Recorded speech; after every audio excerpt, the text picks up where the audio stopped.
Well, I'm a great planner, and I start very early making my list, and that list might be to order flowers from the wholesaler if I don't have enough in my garden. I make a list of to make sure that the linens are clean and properly ironed, the silver is polished.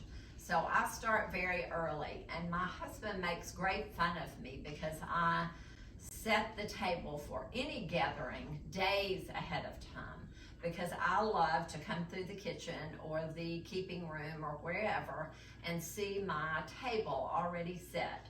I normally don't do the flowers till, maybe one day before the gathering, but I am a great list maker, so I do make the list early.